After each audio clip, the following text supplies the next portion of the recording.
You are watching Cold Fusion TV. With a little bit of a simple kind of drama, rhyme defying blind eyes open when the rhyme's smoking from the writing. Gentle giant shining armor bomb the track, soft fact that relation, then we put it on wax like that. Welcome to another Cold Fusion video. I'm going to start this video off with a quote. Henry Ford once said, "It is well enough that the people of the nation do not understand our banking and monetary system. For if they did, I believe there would be a revolution before tomorrow morning." I quote this because it encapsulates the fact that the contents of this video may be unsettling compared to the videos that I normally make. I still feel compelled to make this video because I've been exploring the financial world for the last 4 years, and it's definitely given me a more complete view of the world. I want to share some of what I've come across with you guys. I'm also going to do a video about cryptocurrencies like Bitcoin in the future, and to understand why Bitcoin and other cryptocurrencies may continue to rise, it's critical that you understand the contents of this video. I hope that you find this topic interesting and that it inspires you to do your own research afterwards. Now, with that said, let's begin.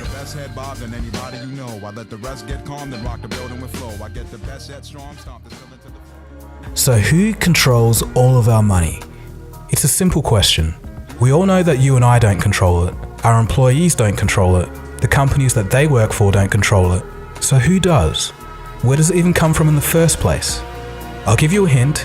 Money does not come from the government. It's a seemingly obvious question that's never asked or taught in schools for some reason.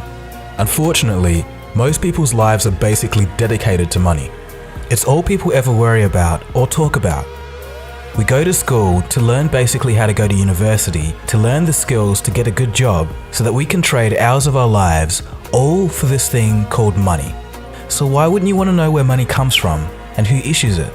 Today, in this very special video, you're about to find out the answer to the question of who controls all of our money. People today can tell something isn't quite right with our financial system, but they just can't put their finger on it. Some people think it's the failure of government, others think that it's the failure of capitalism itself. This video should clarify a few things.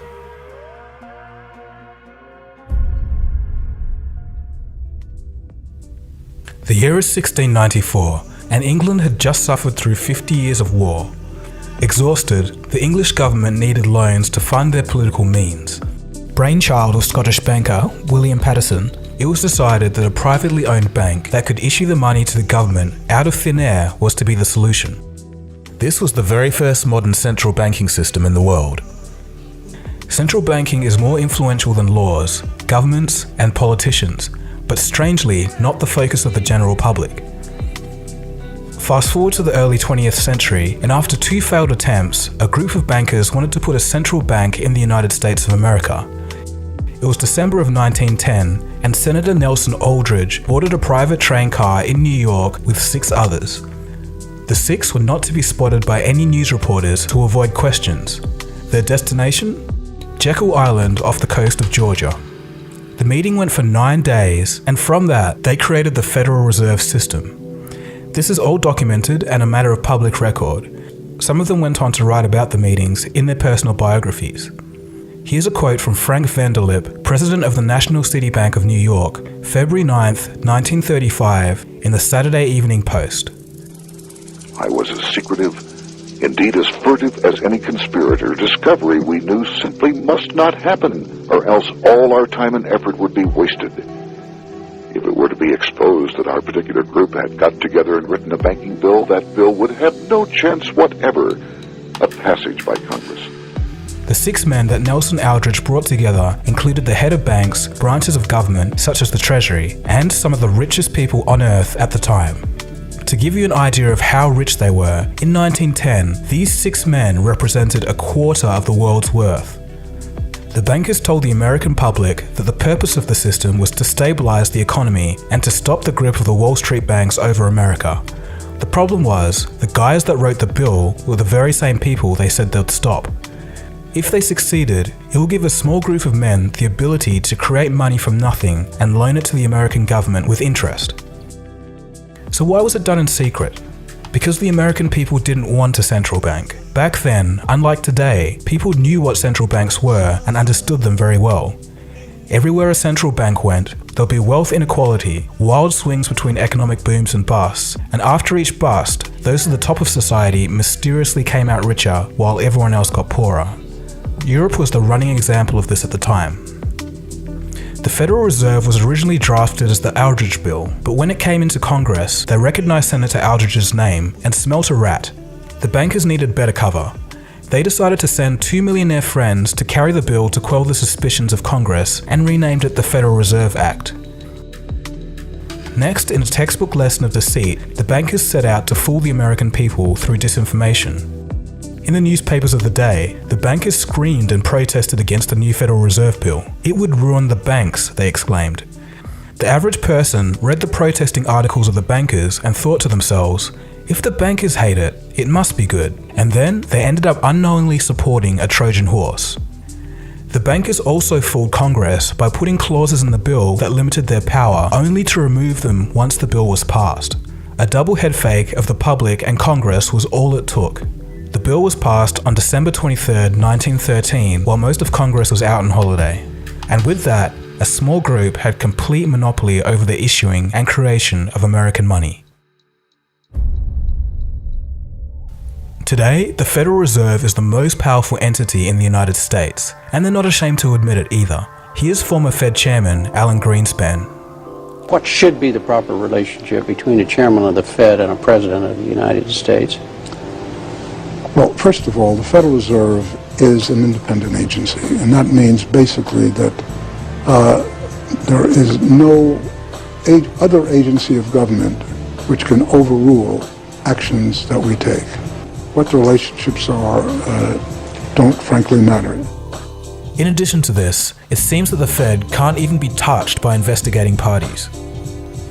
So I'm asking you if your agency has, in fact, according to Bloomberg, extended $9 trillion in credit, which, by the way, works out to $30,000 for every single man, woman, and child in this country.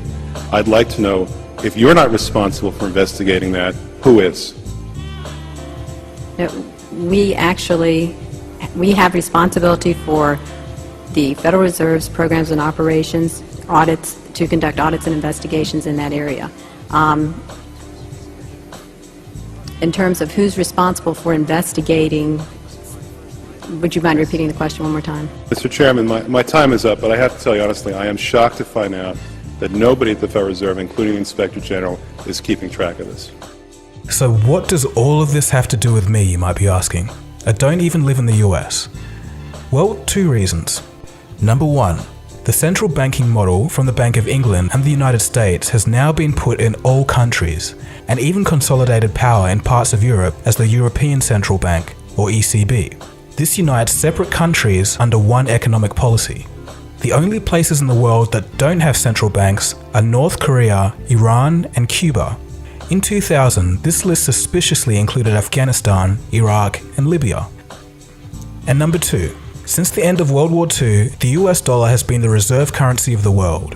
This means that all central banks hold US dollars in their reserves. In other words, all other currencies are backed by the US dollar. This directly links your country to the Federal Reserve's monetary policy in America. More on this later. When the post-World War II monetary system, called the Bretton Woods system, was created, all US dollars were backed by and exchangeable for gold. A byproduct of this was that currencies used to be very stable in relation to each other. Before that, all the countries, the exchange rates were fixed, and year after year you could predict what prices were going to be. You could start a business elsewhere, know if you could calculate profits. Business was much easier before floating exchange rates. Unfortunately, in 1971, due to a falling US dollar, international capital flows into gold, and the funding of the Vietnam War, President Nixon took the US dollar off the gold standard. I have directed Secretary Connally to suspend temporarily the convertibility of the dollar into gold or other reserve assets. Now the dollar was floating and backed by nothing, and has been ever since. Okay, so let's think a little. If the US dollar is backed by nothing, but the world's reserves are backed by the US dollar, intrinsically, since 1971, doesn't this mean that all currencies are now backed by nothing tangible, only trust in the American government? Well, this is correct. Money backed by nothing is known as fiat currency. Fiat in Latin means let it be done. In other words, the government says it is money, so it is. A consequence to having money backed by nothing is that whenever the Federal Reserve creates money, it dilutes the currency supply of all other nations because their reserves are backed by the US dollar. All countries' reserves are worth less each time money is created. In the past few years, the Federal Reserve has printed trillions of dollars, and countries like Russia and China have noticed this. As a reaction to the money printing, these countries have been selling US dollar reserves and buying gold over the same period. But wait a second. Some of you clever thinkers out there may have asked yourself, if every currency on Earth is backed by nothing, how am I able to pay for things? Well, as it turns out, the whole economic system today is running because it's backed by faith. Faith that you can exchange your unit of currency for goods or services. In a way, part of that faith comes from the fact that not many people actually know where money comes from. We're about to find that out in this video. A central bank is essentially the entity that manages a nation's money supply, and it can loan money to the government with interest. In the United States and most other countries, it works like this. When the government needs more money than they receive from taxes, they ask the Treasury Department for money. The Treasury then receives an IOU or bond from the government. The Treasury, through the banks, gives this IOU to the Federal Reserve. The Fed then writes a check for this IOU and hands it to the banks. At this exchange at the banks, money is created and it can be used to pay government bills. So hang on, where does the Fed get the money to be able to write this check? They get this money from nowhere. They literally just invent it. Here's a quote from the Boston Federal Reserve. Quote, "When you or I write a check, there must be sufficient funds in our account to cover the check. But when the Federal Reserve writes a check, there is no bank deposit on which that check is drawn. When the Federal Reserve writes a check, it is creating money." End quote. So in essence, they're writing a check and creating money from an account that has no money in it. The money the Federal Reserve creates can be used as legal tender to buy things and eventually makes its way into the real economy. If you and I did that, we'd go to jail for fraud, but they can do it because they invented the system. This is the same system used throughout the world today. Another part of this money creation happens at the commercial bank side. Every time you take out a loan to buy a house, car, or TV, banks create money out of nowhere to give you this loan, and you still have to pay interest on it. And don't just believe me when I say that. Hear it for yourself from the horse's mouth, the people running the system. Graham Towers, former governor of the Central Bank of Canada, states, quote, "Each and every time a bank makes a loan, new credit is created, new deposits, brand new money." End quote. Paul Tucker, Deputy Governor of the Bank of England, quote, "Banks extend credit by simply increasing the borrowing customer's current account." End quote. So what they're basically saying is that each time the bank makes a loan, the bank doesn't use other people's deposited money and give it to you. It creates new money. In modern times, this means typing digits into a computer. 97% of all money is digitally created like this. Only 3% is the physical cash and coins that we carry. Another crazy thing that commercial banks can do is lend out 10 times more money than they actually have in reserves. This is called fractional reserve lending. So who wrote this ridiculous system into law? For the United States, it was part of the Federal Reserve System drafted in 1913. And again, this is the same system used throughout the world. So what's the issue? Why should I even care? Well, there's consequences. When more loans are given out, more money is created, and the rest of the money in circulation is worth less and less as the years go on. This is known as inflation. In a way, inflation is basically a tax that we all pay for the fraud of money printing. Easy money now in exchange for tax on our future generations. It's also why in 1950, a house used to cost $7,000 and a car, $2,000. Obviously, this is no longer the same today. Things will always keep getting more expensive as long as this system is in place.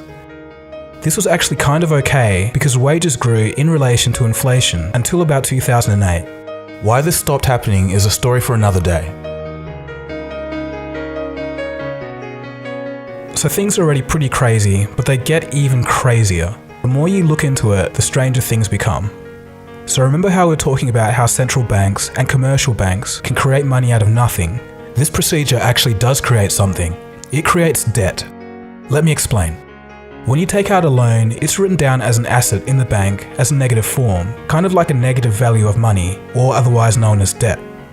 Under this system, debt is actually money. And again, don't just listen to me.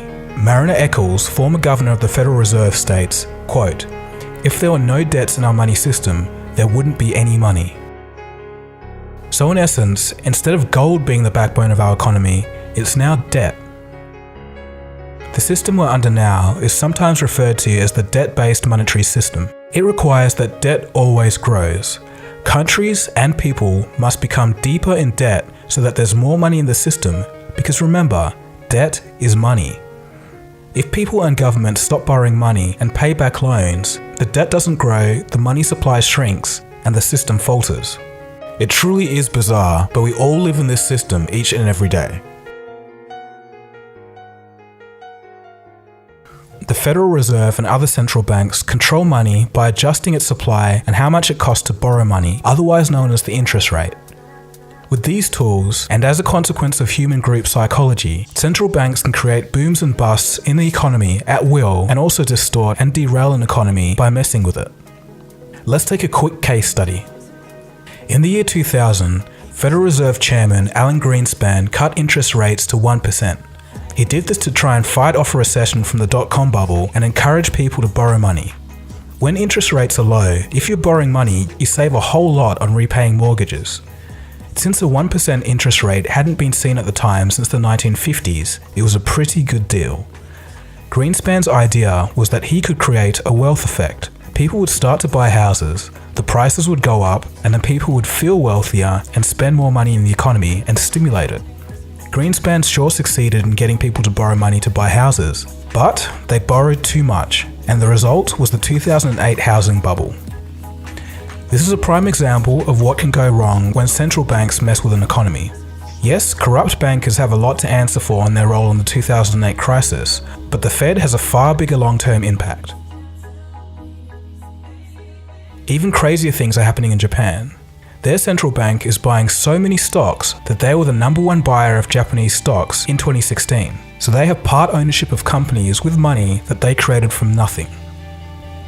So in essence, it is the central banks that control our economy and the central and commercial banking system together that control all of our money.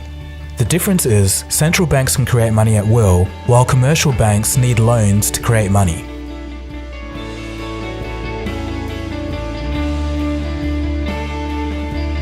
To give you an idea of people's views of central banking when people actually knew what central banks were, here's a couple of examples. In 1881, then President of the United States, James Garfield, states, quote, "Whoever controls the volume of money in any country is absolute master of all industry and commerce, and when you realize that the entire system is very easily controlled one way or another by a few powerful men at the top, you will not have to be told how periods of inflation and depression originate." End quote. Benjamin Franklin in his autobiography stated that the prime reason for the American War of Independence was a battle over who actually controlled and issued the money of the new colonies. Moving on to more modern times, Nobel Prize-winning economist Milton Friedman states, quote, "The Federal Reserve definitely caused the Great Depression by contracting the amount of currency in circulation by 1/3 from 1929 to 1933, end quote. So with all of this being said, some would argue that central banks are not inherently a bad thing. They just need to be part of the government and not privately owned. The government should be able to issue its own money for the benefit of the people and shouldn't have to pay a massive interest on its own debt. This was tried at least once in the United States by President Lincoln, who stated this, "The government should create, issue, and circulate all the currency and credit needed to satisfy the spending power of the government and the buying power of consumers. By the adoption of these principles, the taxpayers will be saved immense sums of interest. Money will cease to be master and become the servant of humanity." Abraham Lincoln then issued his own government money. It was called the greenback. No further comments on that story. So I think we'll end the video there. There's so much more that I could cover about what central banking decisions led to what revolutions around the world. Pretty much when you look at it, all revolutions and all wars, when you dig through everything, it all boils down to money. I could also have talked about the new global movement of those who are rejecting the debt-based economic system. people are starting to move their currency into gold, silver and cryptocurrencies, like Bitcoin. So there is a light at the end of the tunnel, but that's a whole nother story for another day. Anyways, if you've watched the whole way through this video, congratulations. You're one of the few who have found out the hidden truths about who controls all of our money. I think I've only met about 4 people in real life that have been aware of the debt-based economic system. It's strangely unknown, but is as true as anything. I even showed you all of the quotes of the bankers and the former heads of the Federal Reserve telling you from their own mouths how the system actually works. If this is your first time hearing all of this, I encourage you, as I said before, to do your own research, and then you'll start to see the bigger picture, and the world today will make a whole lot more sense. If you want some good starting resources, I recommend Mike Maloney's Hidden Secrets of Money series. It's here on YouTube and I'll leave a link below. Mike is a very knowledgeable guy and I've had some great long conversations with him about the economy. If you are into reading and you want to know more about the history of the Federal Reserve, I recommend the book by G. Edward Griffin, The Creature from Jekyll Island. So anyway, I think I'll stop talking now. Thanks for watching this video. This has been Dagogo. You've been watching Cold Fusion. Feel free to subscribe to this channel if you're new. This isn't the stuff I normally make, but I think you'll like the other stuff anyway. I really hope you learned something from this video, and I'll see you again soon for the next video. Cheers guys, have a good one. Cold Fusion. It's new thinking.